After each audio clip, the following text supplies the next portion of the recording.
13 years ago, the Canadian police created a task force known as Project Houston. They were assigned to look into the disappearance of a gay man. This man's name is Skanda. September 6, 2010, early morning, Skanda left the gay bar with an unidentified man. Before he left, Skanda left his pet dog at the bar, claiming he would be back to take it as soon as possible. But he never showed up again.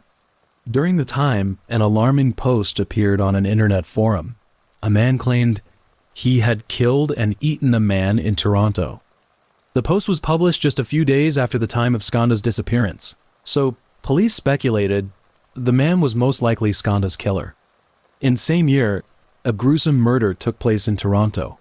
A man named Newman killed and dismembered a Chinese student. The incident attracted worldwide attention. Newman even posted videos about it on the internet. Police believe there was little chance that multiple murderers could exist in the same city. As a result, they thought Newman had begun his crimes long ago and Skanda was killed by Newman, but this speculation was eventually abandoned for lack of evidence. Months later, two disappearances with similar circumstances to the one in Skanda were linked by the police. The two missing men called Basir and Hamid, like Skanda, they from the South Asian, middle-aged, gay population, went missing one after the other between 2010 and 2012. Due to the three missing persons often used highly covert dating apps to meet people they had never met before. It was difficult for the police to identify the suspects or find any evidence relevant to the case. Until an anonymous tip connects a man named Thomas to two of the missing men. Thomas, a horticulturist, runs a landscaping business. According to a co-worker's recollection, Thomas was always accompanied by an older white male with whom he was romantically involved and a temporary worker, usually of Southeast Asian or Middle Eastern ancestry. During questioning, Thomas stated he often interacted with Skanda at gay bars, but they did not have any contact. In addition, Hamid had been his employee, although they had developed a romantic relationship, but it had actually been severed long ago. In the end, the task force concluded there was no evidence linking the three disappearances. There was no evidence that a crime had been committed, and there were no suspects. When the time came in July 2017, police have set up a new task force called Project Prism. They were appointed to investigate the disappearance of Andrew as well as a man named Selim. On March 20th, 2017, Selim, a gay man, disappeared from a gay bar, as in previous disappearances.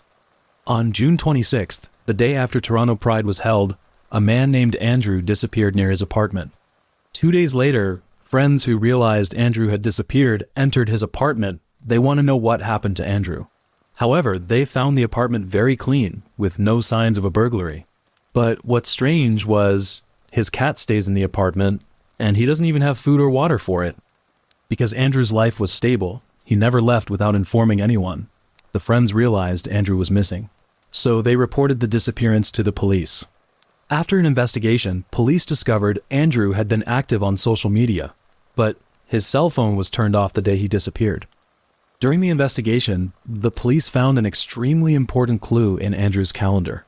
On June 26th, the day Andrew disappeared, he wrote a name on his calendar, Bruce. This meant that it was highly likely Andrew had met with the man named Bruce on this day.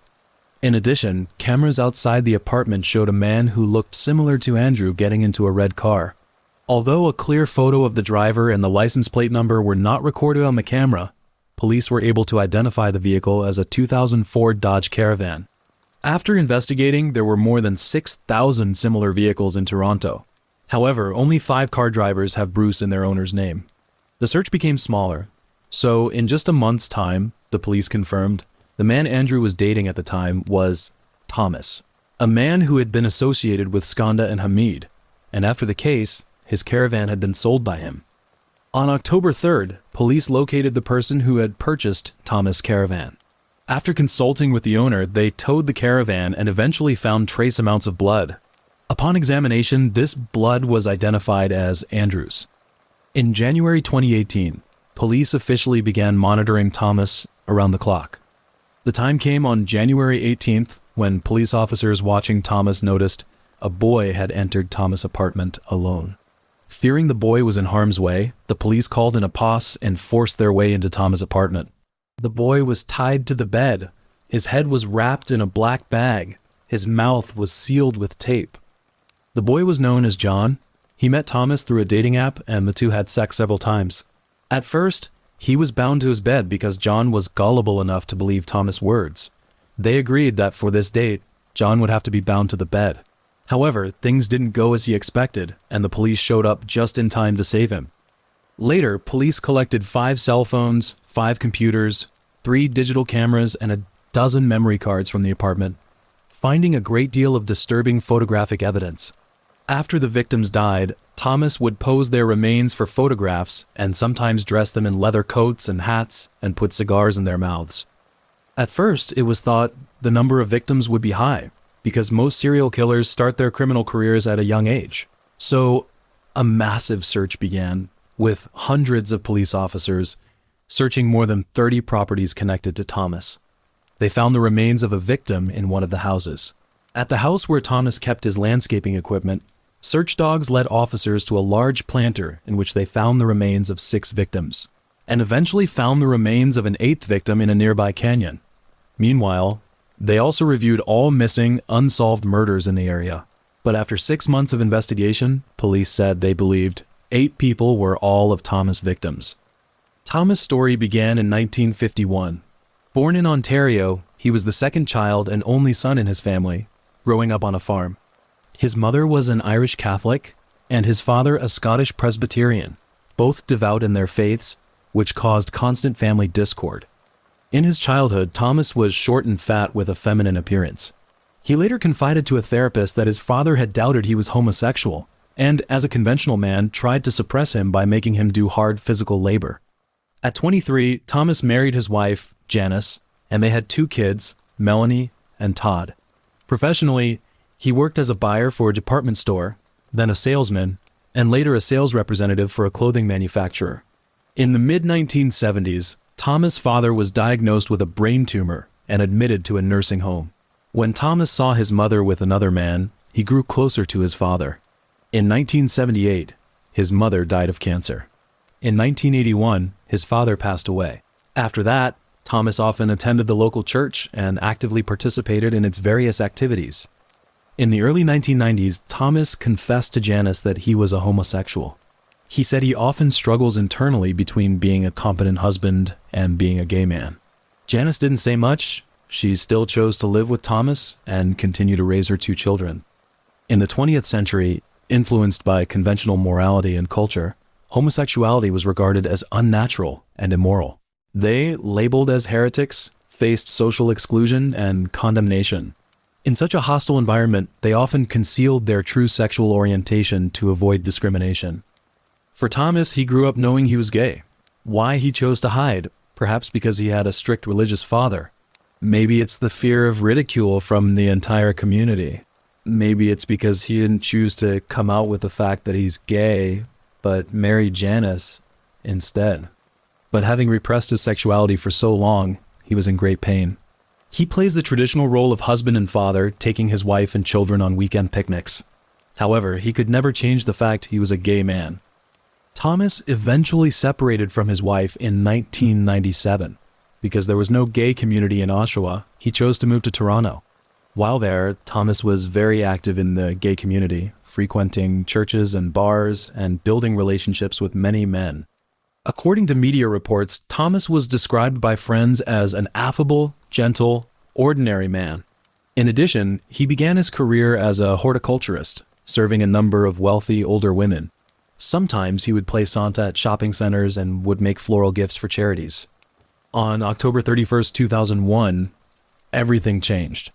That day, Thomas met his friend, Mark, an actor and model. Thomas was invited into the apartment by Mark to see his Halloween costume. Without warning, Thomas attacked Mark. He beat Mark repeatedly with an iron pipe until Mark fell into a coma.